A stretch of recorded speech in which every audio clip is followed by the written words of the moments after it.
Hello, my name is Nina Valenzuela, and I am a participating teacher in the induction program. I am going to walk you through 2 years of my induction journey. I am currently the RSP teacher at Russell Elementary and work with students in grades 2 through 6. I'm working on clearing my mild to moderate education specialist instruction credential. I want to start off with some background information about my school site that helped guide me to my focus area. Over 61% of students at Russell have been identified as English language learners and participate in the LPAC each year. As of 2019, 68% of students in grades 3 through 6 are not yet meeting the standards in English language arts. Now I want to take a closer look at the students that I service directly.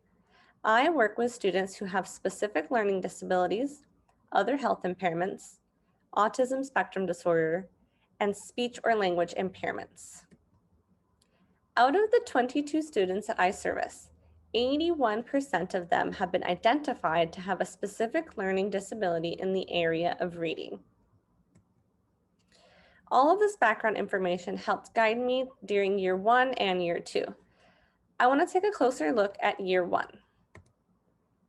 So I started off by looking at areas of student growth, taking into consideration the background information of students I work with, and I knew that I wanted to focus on reading. I started off by looking at the different components of reading, which are phonemic awareness, phonics, fluency, vocabulary, and comprehension. Based off assessments, I knew that phonemic awareness and phonics were not an area of need. However, I noticed that many of my students had fluency goals on their IEP, and most students were not at grade level for their reading fluency. So I wanted to focus on improving their reading fluency. Next, I wanted to look into some areas of personal growth. I started off by going through each standard on the CSTP and looking at my strengths and weaknesses. Because I had such a large caseload my first year and IEP writing was very new to me, I felt that I had a lot of room to grow in the area of data collection, assessments, and progress monitoring. So I chose to focus on Standard 5, assessing student learning. More specifically, I wanted to focus on CSTP 5.5, involving all students in self-assessment, goal setting, and monitoring progress. At the beginning of the inquiry, I felt like I was at the exploring phase, and this helped narrow in on my focus area, which was data collection and goal setting. For my focus question, it was, how can I involve students in goal setting and monitoring their own progress towards goals? My measurable goal for year 1 was by May 2020, 85% of 5th grade students will be able to meet their fluency goals by self-assessing, setting goals, and monitoring their own progress. The activities that I completed during year 1 were collecting baseline data, attending a PD focused on small group instruction. I had my mentor come and observe my fluency routine. Then I updated fluency data. Lastly, we transitioned to distance learning. So for activity 1, I collected baseline data for my 5th grade students. To meet grade level expectations, 5th graders should be able to read 110 words per minute. As you can see, I only had 2 students meeting grade level standards in September. For my second activity, I attended a PD on productive group work. These were some of the strategies that really stood out to me, and I implemented them in my classroom. The PD also gave me some really good ideas on how to develop a partner-based fluency routine. After developing a fluency routine, I had my mentor come and observe. At the beginning of trimester 2, I had students set goals for themselves. Then I would model how to fluently read the passage. Then students had the opportunity to read silently to themselves and underline any words they may not know. Then I would walk around and assist them with those words. Then they were partnered up using equity sticks, and each partner would take turns reading and tracking. Then students would fill out a graph to track their fluency daily. At the end of trimester 2, I updated the student data And you can see that 9 out of 10 students improved their fluency from September to March. Then in March, we transitioned into distance learning. The fluency routine changed during distance learning. I created a Google Classroom and was able to upload the fluency passages to student classwork. Students were asked to practice the reading passages each day, then have someone at home time them on Friday, and they would input their scores on a Google form. Looking back at my measurable goal, I was able to meet it with 90% accuracy. Reflecting back on year one, I began the inquiry by personally setting the goals and tracking the fluency for the students. And then by the end, students set their own goals and tracked their own fluency on a progress monitoring sheet. At the beginning of the inquiry, students worked on fluency on a weekly basis, one-on-one with the teacher. By the end, students worked on fluency daily using the fluency routine with a partner. In the beginning, students didn't have the opportunity to reflect on their goals. And by the end, students had a systemic opportunity to reflect on why they did or did not meet their goals. By the end of my inquiry, I felt that I had made growth to the innovating phase of the CSTP. I had developed systemic opportunities for students to set goals, monitor progress, and reflect on their growth. Going into year two, I knew that I wanted to build off of what I had started during year one of induction. So again, I started off by looking at areas of student growth and building off of what I did in the previous year. Looking back at the components of reading, my students have mastered phonemic awareness and phonics. Last year, we focused on fluency. So for year two, I wanted to focus on improving their academic vocabulary skills. Next, I wanted to look into some areas of my own personal growth. Again, I started off by going through each standard on the CSTP and looking at my strengths and weaknesses. Because I wanted to focus on vocabulary development, I looked deeper into Standard 3 and noticed I had a lot of room to grow in utilizing instructional strategies that are appropriate to vocabulary development. So I chose to focus on Standard 3, understanding and organizing subject matter for student learning.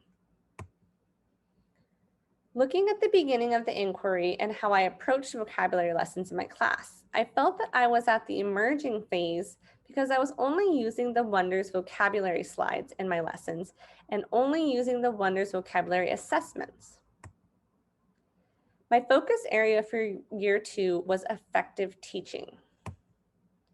My focus question was, how can I effectively teach academic vocabulary so my students can understand and apply the vocabulary words in their work samples and informal assessments?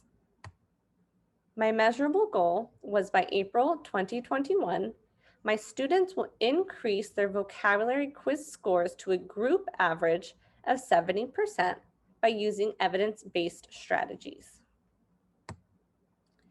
The activities I completed for year two were collecting baseline data, looking up evidence-based research, strategy implementation, updating the data, then implementing a differentiated assessment.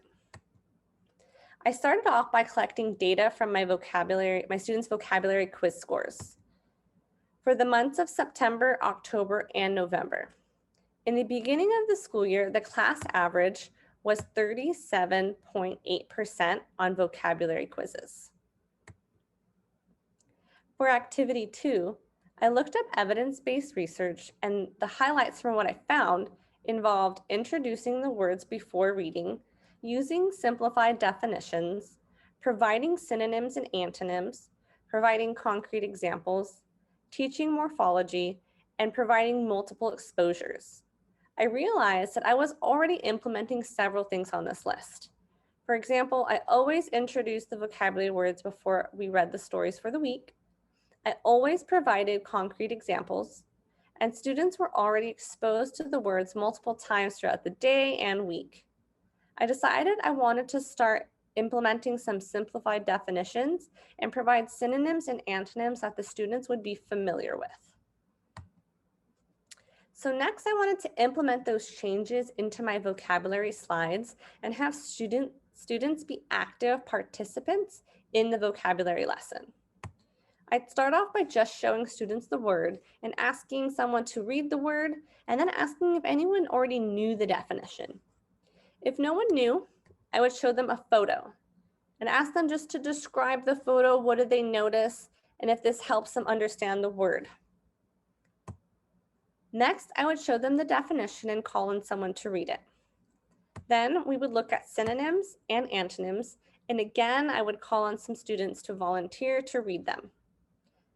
Then as a group, we would come up with a sentence that kind of related to the picture. For this example, Terry is an adept gardener who grows prize-winning flowers. And then I would type this for the students.